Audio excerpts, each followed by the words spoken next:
Hello students, आज हम पाठ 12 ध्वनि का अध्ययन पढ़ेंगे। हम पाठ 11 अभी पढ़ ही रहे थे, लेकिन बीच में मैंने ये पाठ 12 ध्वनि का अध्ययन शुरू किया है। क्यों शुरू किया है? क्योंकि मुझे इस पाठ से संबंधित आप लोगों को उपक्रम देना है, तो इसलिए इस पाठ का स्टार्टिंग का भाग ध्वनि के बारे में मैं जानकारी देने वाली हूँ और उस पर आधारित एक उपक्रम जो हमारे सेकंड टर्म का बहुत ही महत्वपूर्ण उपक्रम है वो आप लोगों को करने के लिए देने वाली हूँ।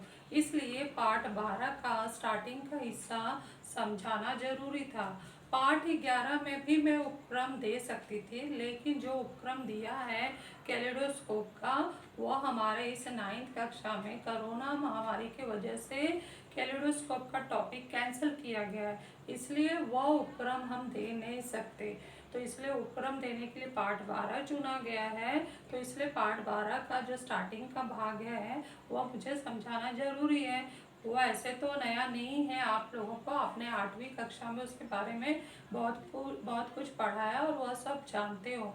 जैसा कि आप पाठ का नाम जानते हो कि ये ध्वनि है, ध्वनि का अध्ययन। तो ध्वनि शब्द हम कहाँ पढ़े थे? हम अपने ही 9th कक्षा में जब हम ऊर्जा का पाठ पढ़े तो ध्यान दिया, वहाँ पे एक क्वेश्चन था ऊर्जा के प्रकार। वहाँ कम से कम हमने 10-12 प्रकार ऊर्जा के लिखे, जिसमें से एक ऊर्जा आया था ध्वनि ऊर्जा। तो हम कह सकते हैं कि ध्वनि क्या है? तो ध्वनि एक प्रकार की ऊर्जा है।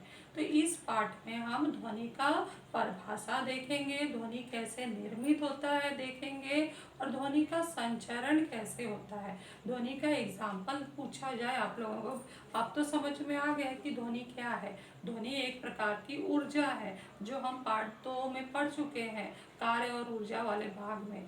तो अब ध्वनि का एग्जाम्पल तुमसे पूछा जाए तो बच्चों ये एकदम नया नहीं है और इसमें सोच में पढ़ने की ज़रूरत ही नहीं है। सुबह से उठते ही दिन भर 24 घंटा काम करते ही हमारे चारों ओर ध्वनि ही ध्वनि रहता है। बस हम सो जाते हैं तब शांति हो जाती है, लेकिन जब हम जाग गए तो हमें उठाने वाला काम भी अलार्म ही करता है, जिसमें से ध्वनि निकलती है।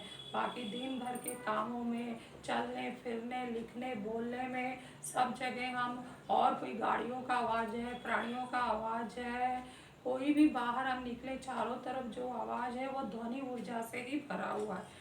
और यहाँ तक कि जो मैं पढ़ा रही हूँ वो भी एक प्रकार की ध्वनि ऊर्जा ही में निकल रहा है। वैसे हमारे शरीर के अंदर स्थितिज ऊर्जा संचित हो जाता है। स्थितिज ऊर्जा का अंग्रेजी नाम पोटेंशियल एनर्जी है।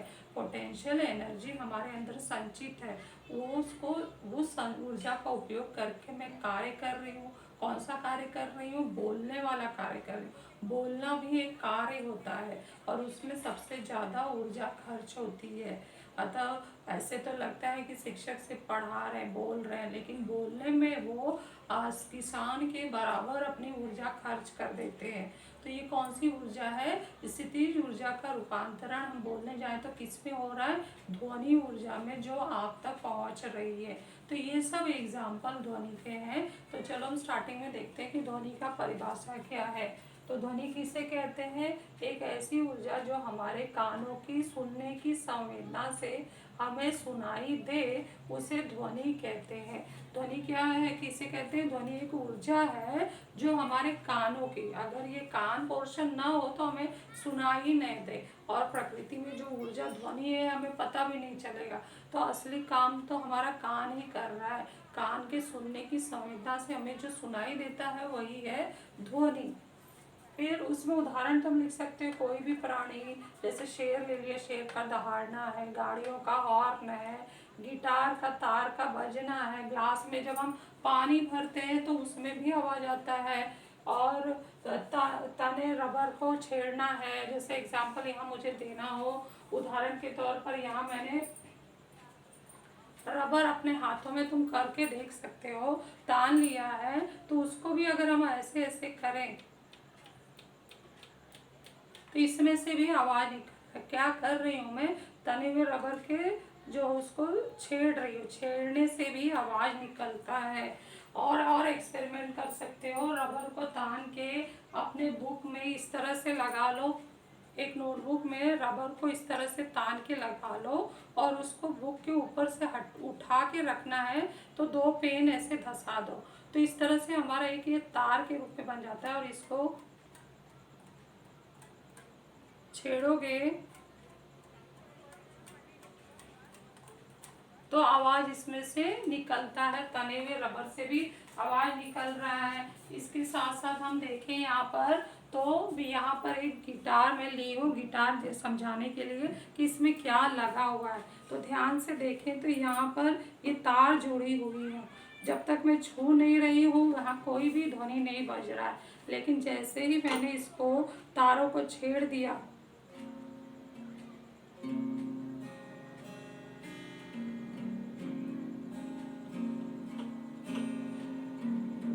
तारों को छेड़ने से यहाँ इसमें आवाज आने लगता है, और यही आवाज हमारा ध्वनि ऊर्जा है। तो ये सब एग्जाम्पल है जो आप लोग देख सकते हो। और साथ में ये भी लिखा गया है कि कक्षा में जब शिक्षक पढ़ाते हैं तो उनके अंदर इसकी पोटेंशियल एनर्जी अर्थात स्थितिज ऊर्जा का रूपांतरण ध्वनि ऊर्जा में होता है। फिर नेक्स्ट क्वेश्चन है, ध्वनि कैसे निर्मित होती है? ध्वनि कंपन से निर्मित होती है। अभी आपने देखा रबर के एग्जाम्पल में, रबर को छेड़ दिया तने हुए रबर को, तो उसमें कंपन निर्मित हुआ। फिर जो हम नोटबुक में रबर को तान के रखे थे वहां पर भी उंगलियों से छेड़ा गया तो उसमें कंपन निर्मित हुआ। और इस गिटार के तार को भी जब छेड़ा गया है, यहाँ पर ये तार अभी स्थिर है, लेकिन जैसे उंगलियों से हम छेड़ते हैं तो तारों में कंपन शुरू होता है और वहां से ध्वनि निर्मित होती है। तो बार बार ये शब्द इम्पोर्टेंट आ रहा है कि कंपन होता है तब ध्वनि निर्मित होती है, और कंपन ना हो तो ध्वनि का निर्माण नहीं होता है। जैसे गिटार के तारों को जब उंगलियों से छेड़ते हैं तो तारों में कंपन होने से ध्वनि उत्पन्न होती है। तो फिर कंपन क्या है? कंपन का भी अर्थ समझना है। कंपन क्या होता है? किसी पिंड का अपने माध्य स्थिति के सापेक्ष आगे पीछे होना कंपन कहलाता है। जैसे ही हमने तार छेड़ा तो वो अपनी माध्य स्थिति, जैसे ये तार अभी बीच में ऐसे स्थिर है, जैसे मैंने इसको छेड़ दिया तो ये इस तरह से आगे पीछे अपने माध्य स्थिति के सापेक्ष जब ऊपर नीचे या आगे पीछे तार होने लगता है तो उसमें से ध्वनि का निर्माण होता है। तो कंपन से ये ध्वनि का निर्माण होता है आगे पीछे होने से। तो गिटार के तारों को जब छेड़ते हैं तो तारों के कंपन होने से ध्वनि का निर्माण होता है। तो अगर कोई पूछे कि कंपन क्या है, कंपन का अंग्रेजी नाम वाइब्रेशन है। तो कंपन क्या है? तो हम बोलेंगे पिंड का अपने माध्य स्थिति है, जहाँ पे वो स्थिर रहता है वो माध्य स्थिति है, इक्विलिब्रियम है। और जैसे ही हम उसको छेड़ते हैं तो वो आगे पीछे होता है और अंत में आके अपनी स्थिति को स्थिर हो जाता है। जब तक अंदर उसकी ऊर्जा रहती है वो आगे पीछे होता रहता है। तो इस आगे पीछे को होना ही कंपन कहलाता है, वाइब्रेशन कहलाता है। तो इसी से मिलता जुलता एक शब्द है दोलन, ऑसिलेशन।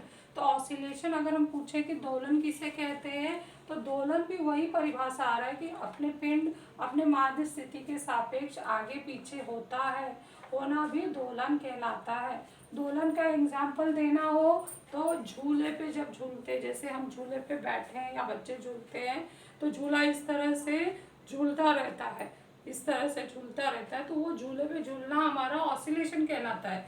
या फिर घड़ी का पेंडुलम, इस तरह से पेंडुलम या लोलक, घड़ी में जो पेंडुलम वाली घड़ियाँ होती है, घड़ी के दुकान में चले जाओ या कभी कभी घरों में भी ऐसी घड़ियाँ लगी होती है, तो उसके अंदर जो पेंडुलम लटका होता है उसका माध्य स्थिति ऐसे बीच में है, लेकिन उसके माध्य स्थिति के सापेक्ष वह आगे पीछे ऐसे दोलन करता है, तो इसको ऑसिलेशन कहते हैं। तो ये दो देखा जाए आगे पीछे घूम रहा है आगे पीछे, तो ये कंपन में भी शब्द आया है और दोलन में भी शब्द आया है। लेकिन जब ध्वनि किससे निर्मित हो रही है? कंपन से। हम ये नहीं कहते कि ध्वनि दोलन से निर्मित हो रही है, ध्वनि सिर्फ कंपन से निर्मित होती है। लड़की का झूलना झूलना, घड़ी के पेंडुलम का दोलन करना, यह क्रिया होते समय कोई ध्वनि निर्मित नहीं होती है। तो ये बताया गया है कि वाइब्रेशन यानी कंपन के समय ध्वनि निर्मित होती है, लेकिन दोलन के समय कोई ध्वनि निर्मित नहीं होती है। तो ऐसा क्यों होता है? क्या कंपन और दोलन समान है? क्यों? तो कंपन और दोलन समान नहीं है, क्योंकि कंपन होते समय ध्वनि निर्मित होती है और दोलन होते समय ध्वनि निर्मित नहीं होती है। और कंपन होते समय ध्वनि क्यों निर्मित होती है? क्योंकि कंपन में तीव्रता होती है। तीव्रता होने के कारण वहाँ इंटेंसिटी, आवाज की जो इंटेंसिटी होने के कारण कंपन से ध्वनि निर्मित होती है, और दोलन में तीव्रता कम होने के कारण ध्वनि निर्मित नहीं होती है। तो ये अंतर है यहाँ से कंपन से और दोलन के बीच में, ये सब बताया गया है। नेक्स्ट हम ध्वनि का संचरण कैसे होता है वो देखेंगे। अर्थात ध्वनि अगर हम बोल रहे हैं, मैं बोल रही हूँ, तो ये आपके कानों तक कैसे कौन पहुँचा रहा है, पहुँचाने का काम कौन कर रहा है, वो हमें देखना है। तो वैसे ध्वनि को पहुँचाने का काम माध्यम करता है। माध्यम के कण करते हैं। माध्यम यहाँ 3 प्रकार के होते हैं, हवा, ठोस और द्रव। तो यहाँ जो हम ध्वनि में बोल रहे हो और आप तक पहुँच रहा है, तो बीच में हमारे बीच में यहाँ पर हवा के कण हैं, हवा के कणों का स्तंभ है। उस स्तंभ से मेरी जो ध्वनि ऊर्जा है टकराती है। टकराने से हवा के कणों का जो पहला स्तंभ है, कई स्तंभ बने रहते हैं, पहले स्तंभ पर ध्वनि ऊर्जा टकराती है, जिससे उसकी गतिज ऊर्जा बढ़ जाती है। उस पहला कण जाके दूसरे कण से टकराता है, और पहला कण कहाँ जाता है? पहला कण आगे नहीं जाता है, वो पुनः वापस अपनी जगह पर आ जाता है। दूसरे कण में फिर गतिज ऊर्जा आ जाती है, और वो तेजी से आगे जाके तीसरे कण से टकराता है। तीसरा कण गतिशील हो जाता है, और दूसरा कण कहाँ जाता है? वापस अपनी जगह पे आ जाता है। तीसरा कण वो गतिज ऊर्जा प्राप्त करके चौथे कण से टकराता है। चौथा कण आगे चल के 5वें कण से टकराता है, और इसके पीछे के जो चौथे तीसरे कण है वो पुनः अपनी जगह पर आ जाते हैं।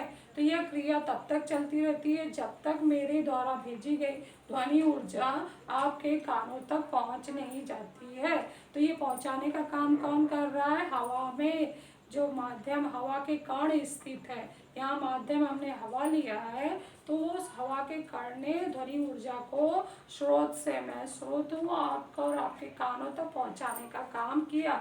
इसको यहाँ डायग्राम से समझाया गया है। स्पीकर, जैसे कोई भी लाउड स्पीकर है या फिर रेडियो का स्पीकर है या टीवी का है, वहाँ से जो आवाज़ निकलती है, और हमारे कानों के बीच में कई हवा के स्तंभ बने रहते हैं। तो यहाँ पर हवा के कण हैं, ये हवा के कणों का जो पहला स्तंभ है उससे ध्वनि ऊर्जा टकराती है।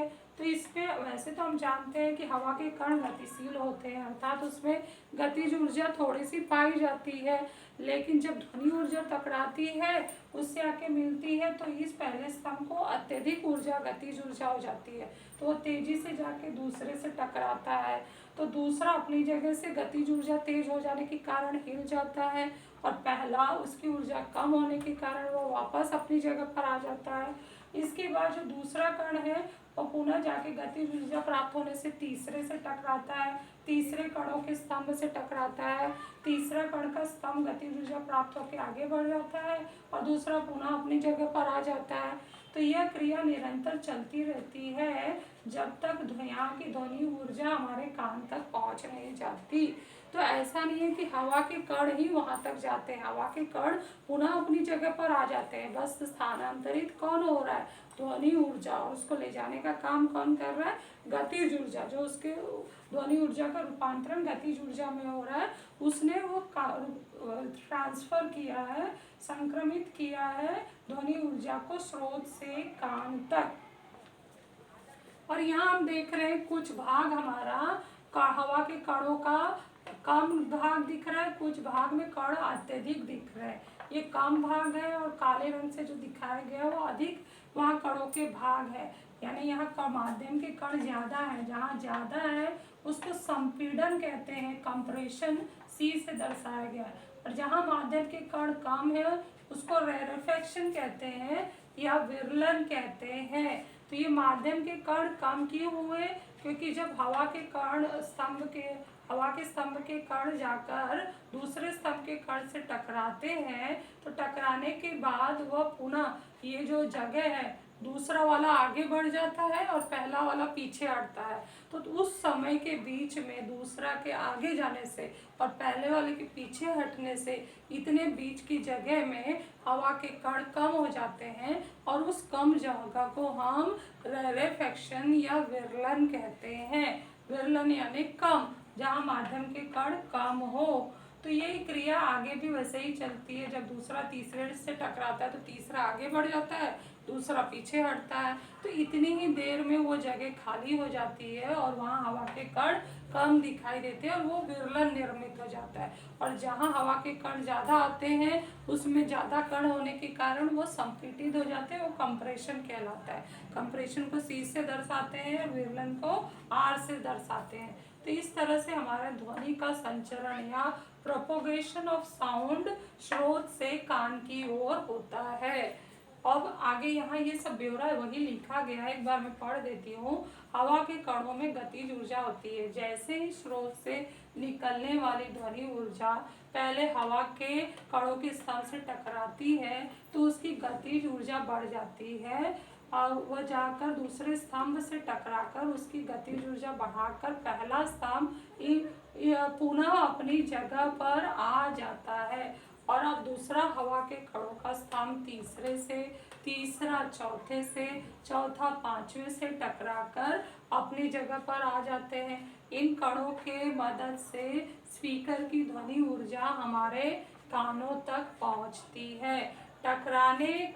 टकराने और वापस आने में हवा के कण कहीं कहीं दूर दूर हो जाते हैं, उसे विरल कहते हैं, और कहीं कहीं पास पास हो जाते हैं। तो वो समझाया गया है कि कब वो विरल होते हैं, क्योंकि जब पहला कणों का स्तंभ दूसरे कणों के स्तंभ से टकराता है तो उस समय वो पास पास होते हैं, लेकिन पहला कण रिटर्न आता है और दूसरा कण आगे बढ़ता है, तो इतनी दूर में ये जगह में हवा के कण कम हो जाते हैं, तो इसे हम क्या कहते हैं, विरलन। और जहाँ वो पास पास आते हैं वहाँ संपीड़न, अधिक कण होने से संपीड़न हो जाता है। तो जहाँ माध्यम के कण दूर दूर है उसे विरलन कहते हैं, और जहाँ माध्यम के कणों का घनत्व अधिक है उसे संपीड़न कहते हैं। ध्वनि का संचरण केवल गैस ही नहीं बल्कि ठोस द्रव में भी होता है। तो ये जो ध्वनि का संचरण हमने यहाँ हवा के माध्यम के कणों में देखा, या ऐसे ही ठोस में होता है और द्रव में भी होता है। ठोस का एग्जाम्पल लेना होगा तो जैसे आप अपने घरों में टेबल पर एक को बोल सकते हो अपने भाई बहनों को या दोस्त को कि टेबल पर कान लगा के अपना सिर सटा ले, और दूसरी तरफ से आप टेबल पे बस उंगली इस तरह से बजाओ तो झट से उसे सुनाई देगा, क्योंकि ठोस के जो कण है वो बहुत पास पास है। तो जो जितने कण पास पास होंगे उतना ही उसका संचरण तेजी से करेंगे। तो ठोस में ध्वनि का संचरण अत्यधिक गति से होता है। उसके बाद किसका नंबर आता है, द्रव में, क्योंकि द्रव में थोड़े थोड़े से कण उसके दूर दूर होते हैं, थोड़े थोड़े पास होते हैं। तो ठोस के बाद नंबर किसका आया, द्रव में। द्रव में फिर ध्वनि की गति तेज होती है, ठोस से कम होती है लेकिन गैस से अधिक होती है। और गैस में ध्वनि की तीव्रता, जो जाने की गति है, वो इन दोनों से थोड़ी कम होती है, क्योंकि गैसों के जो कण है, हवा के कण है, वो गतिशील होते हैं और दूर दूर रहते हैं। तो इस तरह से ध्वनि की तीव्रता हम ये तीनों माध्यम में देख चुके हैं। अब यहाँ तक हमने जानकारी ले ली है, हमारा पाठ 12 का कुछ भाग हमने पढ़ लिया है। तो यहाँ तक आप लोगों को बाद में फेयर में लिखना है जब पाठ 11 पूरा हो जाएगा। लेकिन फिलहाल तो आपको ये सब जानकारी अपने उपक्रम के लिए दिया गया है। तो आपको उपक्रम कैसे लिखना है, उपक्रम हमने पहले टर्म में एक उपक्रम किया है, उसको फाइल में लगा के रखा है। और दूसरे टर्म का एक ये उपक्रम, इम्पोर्टेंट उपक्रम दे रही हूँ, आपको अच्छे से पेज ले लेना है। उसके बाद उपक्रम 2 सेकेंड टर्म हेडिंग डालना है और ये पूरी जानकारी अच्छे से लिख डालना है। पूरे जितने अच्छे से सजा के लिख सकते हो, समझ के, ये सब जानकारी आपको किताबों में भी मिलेगी, वहाँ से रीडिंग कर लो, ये जानकारी भी ले लो और लिख लो, लिख डालो। लिखने के बाद पेज नंबर 137 इस पाठ का जो स्वाध्याय के नीचे एक उपक्रम का प्रश्न दिया है, वो प्रश्न नोट करना है। तो यानी हम सीधे उपक्रम के प्रश्न में नहीं जा रहे, हम पहले ये सारा जानकारी लिख रहे हैं, उसके बाद उपक्रम का प्रश्न लिख रहे हैं। उपक्रम का प्रश्न किताब में क्या दिया है कि वाद्य यंत्र जल तरंग के बारे में जानकारी प्राप्त करो और उससे विभिन्न स्वर कैसे निर्मित होता है स्पष्ट करो। तो कोई भी उपक्रम आपको करना है तो उसमें ये सारे पॉइंट होने चाहिए। क्या पहले पॉइंट होना चाहिए? प्रस्तावना, उसकी आवश्यकता, उसकी आकृति, उसका प्रेक्षण है तो प्रेक्षण, निष्कर्ष है तो लिखो। तो वैसे तो ये पूरा टॉपिक मैंने समझा दिया, उसी पर आधारित ये है। वाद्य यंत्र का है तो मुझे इसकी जानकारी देने की आवश्यकता नहीं है, क्योंकि ये तो आपका उपक्रम है। आप उपक्रम करोगे तो इस टर्म में आपको 2 नंबर मिलेंगे और पिछले टर्म का आपको 2 मार्क्स मिलेगा, यानी पूरे साल भर का 4 मार्क्स काउंट होगा इस उपक्रम का। तो इसलिए ये सब आपको करना है, लेकिन थोड़ी बहुत मैं सूचना दे देती हूँ, क्योंकि ये आपके दिमाग के थिंकिंग पर है कि कौन कितना अच्छा सोच के अपना उपक्रम पूरा तैयार करके दिखाता है। तो आपने यह ध्यान दिया, या जल तरंग के बारे में बोला गया। जल तरंग की जानकारी और भी आप इकट्ठा कर सकते हो सर्च करके। तो जल तरंग क्या होता है पहले वो समझा देती हूँ कि जिस तरह से हमने ध्वनि ऊर्जा हवा के माध्यम के कणों में निर्मित हुआ, उसी तरह से पानी में भी निर्मित होता है और वो एक म्यूजिक, संगीत का रूप ले लेता है। जैसे कि अभी आप ये घरों में भी ट्राई कर सकते हो। मैंने यहाँ पर एक ये वैसे तो कांच के बाउल के रूप में लेकर जल तरंग का निर्माण होता है, लेकिन हमने यहाँ पे ये स्टील की कटोरी ली है, उसको यहाँ रख लिया और ये अभी फिलहाल खाली है। तो खाली बर्तन को भी अगर हम किसी लकड़ी से इस तरह से आवाज दें तो किस तरह का आवाज आता है वो सुनिए।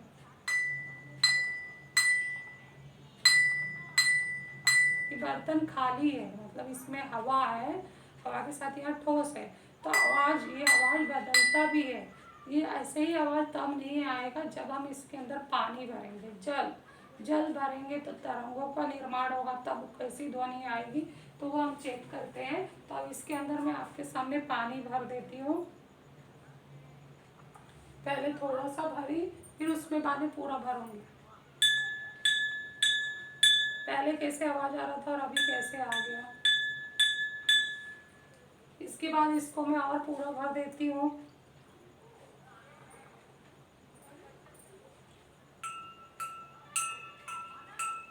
तीनों बार 3 क्रिया में की, खाली में भी, फिर बीच में आधा भरी और अभी पूरा भर दी। तीनों समय आवाज बदल रहा है। इसका मतलब है ये तो मैं एक कटोरी बजा रही हूँ पानी से भर के। जो जल तरंग वाले होते हैं उनके पास ऐसे 20-25 कटोरी में पानी कम ज्यादा के रूप में भर के रखा होता है, और उनके हाथ में ऐसे ही कोई स्टिक होता है जिसकी सहायता से वो टन टन टन करके म्यूजिक देते रहते हैं, बजाते रहते हैं। तो ये तो म्यूजिक मुझे नहीं आ रहा, लेकिन वो बहुत प्रैक्टिस से अच्छा म्यूजिक बजाते हैं। तो आपको ये थोड़ा सर्च करके ऐसी जानकारी लेकर ऐसे ही इसका डायग्राम बनाना है। जैसे तुम देखोगे उसका अच्छे से डायग्राम भी बना के दिखाना है। तो प्रस्तावना में आप ले सकते हो कि 8-12 में हम ध्वनि के बारे में पढ़ रहे हैं, ध्वनि का परिभाषा पढ़े, ध्वनि क्या होता है, उदाहरण, ध्वनि निर्माण कैसे होता है, ध्वनि क्या है, ध्वनि एक ऊर्जा है, ध्वनि का निर्माण कैसे होता है, कंपन से होता है। ध्वनि का निर्माण दोलन से नहीं होता है। क्यों नहीं होता है? कंपन से तीव्रता होती है, दोलन में तीव्रता नहीं होती है। गिटार के तारों को छेड़ोगे तो आवाज आएगा, तार को छेड़ोगे नहीं तो आवाज नहीं आएगा, अर्थात कंपन होना जरूरी है। तो ये, और फिर ध्वनि का संचरण हवा के कण करते हैं, ठोस के कण करते हैं, द्रव के कण करते हैं। तो अतः हम ये समझने के लिए हम ये जल तरंग के बारे में जानकारी लेने के ये प्रयोग कर रहे हैं, ये उपक्रम कर रहे हैं। तो ऐसा प्रस्तावना देना। उसके बाद इसकी आवश्यकता की है कि क्या ध्वनि की ऊर्जा जो है वो जल में जब तरंगें उठती हैं तो उसमें किस प्रकार का आवाज निर्मित होता है, इसका अध्ययन करने की हमें जरूरत हुई, आवश्यकता हुई, तभी हम इसको उपक्रम करने के लिए तैयार किए। तो ये उपक्रम का हमें आवश्यकता है समझने के लिए कि ध्वनि ऊर्जा कैसे जल में निर्मित होती है, इसीलिए हमने इसको आवश्यक समझा, ये वाद्य यंत्र को चुना। नेक्स्ट इसकी आकृति बनानी है। तो तो आकृति जैसा आप देखोगे सर्च करके उसमें आकृति आएगी, या लोग कैसे बजा रहे हैं वो आपको देखना है और यहाँ डायग्राम बनाना है। यहाँ पर कोई कैलकुलेशन नहीं है तो फ्रैक्शन को डैश कर देना है। और निष्कर्ष में तुम लिख सकते हो कि जल तरंग अर्थात द्रव से भी ध्वनि का संचरण आसानी से होता है और अच्छे प्रकार की सुमधुर संगीत तैयार होता है, ऐसा हमने इस उपक्रम में सीखा है।